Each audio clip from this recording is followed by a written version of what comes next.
आज का हमारा टॉपिक ऑफ प्रेजेंटेशन है methods of getting equilibrium data for binary system. Binary system का इंट्रोडक्शन हमने पढ़ा कि बाइनरी सिस्टम एक ऐसा सिस्टम होता है जिसमें हमारे पास दो कंपोनेंट्स इन्वॉल्व हों। वो दो two components either can be solid liquid, liquid liquid और वेपर लिक्विड। उसका डाटा हमने कैसे फाइंड आउट करना है, उसके कुछ मेथड्स यहाँ पर दिए गए हैं। सबसे पहला मेथड है isothermal method. Iso mean same, thermal mean temperature. ऐसा मेथड जिसमें टेम्परेचर हमारा बिल्कुल कांस्टेंट रहे उसको हम आइसोथर्मल मेथड बोलते हैं।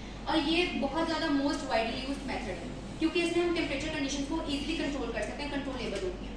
प्रोसीजर इसका ये है कि सबसे पहले हमने दो कंपोनेंट्स को डिफरेंट प्रोपोर्शंस में ले लेना है अपने सैंपल में, जिसमें हमने इसको इक्विलिब्रियम डाटा फाइंड आउट करना है।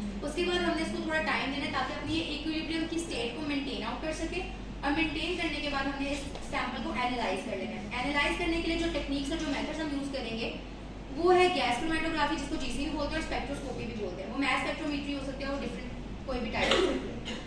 इसको हम कहाँ यूज करते हैं? इसको हम वहाँ यूज करते हैं जहाँ पर temperature can easily B control. और दूसरा हमारे पास जिन जिन सैंपल्स के लिए वो यूज करते हैं वो है लिक्विड लिक्विड इक्विलिब्रियम और वेपर लिक्विड इक्विलिब्रियम। हमने तीसरा जो पढ़ा था सॉलिड लिक्विड, उसको हम इसमें यूज नहीं करते।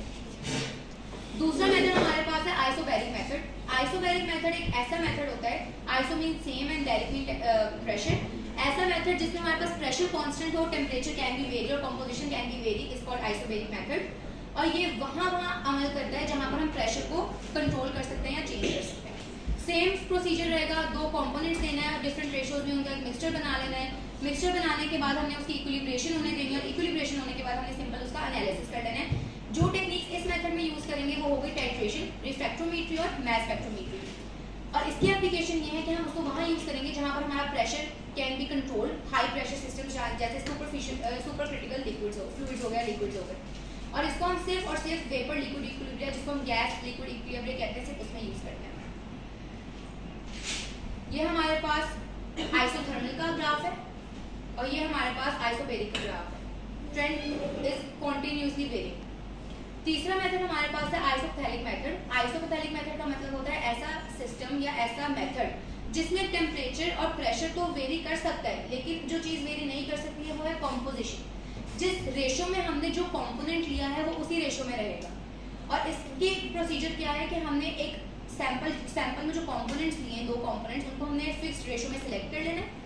उसके बाद आहिस्ता आहिस्ता उनका टेम्परेचर और प्रेशर चेंज करना है to get different values for the graph और टेबल, ताकि हमारे पास जितनी ज़्यादा वैल्यूज होंगी हमारा ग्राफ उतना ही अच्छा बनेगा।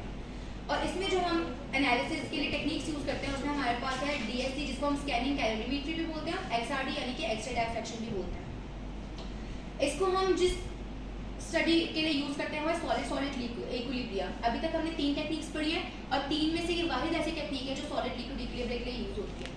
और ये क्यों यूज करते हैं? हमने अगर किसी ग्राफ से किसी कंपोनेंट का मेल्टिंग पॉइंट निकालना हो या सॉल्युबिलिटी कर्व निकालना हो तो फिर हम आइसोपैथेलिक मेथड को यूज करते हैं। ये इसका ग्राफ है कि हमने अगर किसी का भी मेल्टिंग पॉइंट निकालना है तो हम इजीली इस ग्राफ से कैलकुलेट कर सकते हैं कि हाँ जी इस ग्राफ में कहाँ मेल्टिंग पॉइंट आ रहा है। उसके बाद हमारे पास दो मेथड्स होते हैं, एक होता है स्टैटिक और एक होता है डायनामिक। स्टैटिक नाम से पता चल रहा है कि स्टैटिक मेथड एक ऐसा मेथड जिसमें हमारे पास कोई भी डिस्टर्बेंस नहीं होगी, एक स्टैटिकनेस होगी, कांस्टेंटनेस होगी, ठीक है। जबकि हमारे पास डायनामिक का मतलब होता है कि स्टिल कंटिन्यू, उसमें डिफरेंट वैल्यूज आती जाएंगी, वेरी करता रहेगा ट्रेंड और हम उसकी डिफरेंट वैल्यूज को हासिल करते रहेंगे। ओवरव्यू देख लेते हैं। The static method involves allowing the binary system to reach equilibrium without any external disturbance. इसमें कोई एक्सटर्नल डिस्टर्बेंस नहीं होगी, ना बार बार कांस्टेंट, मतलब ना बार बार हम प्रेशर चेंज करेंगे, ना बार बार टेम्परेचर चेंज करेंगे, ना बार बार हम उसकी कंपोजिशन को चेंज करेंगे। जो चीजें हमने स्टार्ट में ली हैं वही थ्रू आउट द प्रैक्टिकल हमारी चलेगी।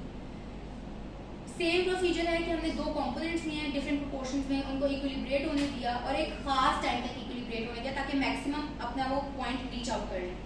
और उसके बाद इसमें जो हम टेक्निक यूज करते हैं एनालिसिस के लिए वो हमारे पास आईआर स्पेक्ट्रोस्कोपी, जिसको इंफ्रारेड स्पेक्ट्रोस्कोपी भी बोलते हैं, और एनएमआर, न्यूक्लियर मैग्नेटिक रेजोनेंस भी बोलते हैं। और ये ऐसे सिस्टम्स के लिए होता है जिनका इक्विलिब्रियम रेट बहुत स्लो होता है, यानी कि कुछ कंपोनेंट्स ऐसे होते हैं जो फौरन इक्विलिब्रियम को अटेन कर लेते हैं, लेकिन कुछ होते हैं जिनका रिएक्शन रेट बहुत स्लो होता है, वो आहिस्ता आहिस्ता आहिस्ता उसको अटेन करते हैं। इसीलिए हमने उसको एक्सटेंडेड पीरियड कहा।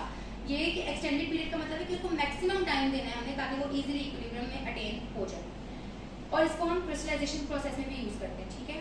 और उसके बाद हमारे पास है डायनामिक मेथड। डायनामिक मेथड का मतलब है कि हमारा जो ऑपरेशन है ना वो कंटिन्यू है, वो चल रहा है, उसमें डिफरेंट वैल्यूज आती जा रही हैं, ट्रेंड वेरी करता जा रहा है, हम डिफरेंट वैल्यूज लिखते जा रहे हैं और फिर हम लास्ट में उसका ग्राफ प्लॉट कर लेंगे to get desired value. The dynamic method involves continuous operation where fresh binary mixtures are constantly fed into the system and the equilibrium state is continuously monitored. अब हमने equilibrium state से monitor किए जा रहे हैं, अब different pressure हो रहा है, different temperature हो रहा है, उसकी composition थोड़ी बहुत change हो रही है, जो different value हमने उसको अपने कॉपी पे लिख ली, हाँ जी, के ग्राफ जब हम बनाएंगे तो हमने इस डाटा को यूज़ करते हुए बनाना है। और ये ऐसे सिस्टम्स के लिए एफिशिएंट है जो बहुत जल्दी इक्विलिब्रियम मेंटेन कर लेते हैं। स्टैटिक उनके लिए है जो आहिस्ता से इक्विलिब्रियम मेंटेन करती है और डायनामिक उनके लिए जो स्लोली इक्विलिब्रियम को मेंटेन करती है।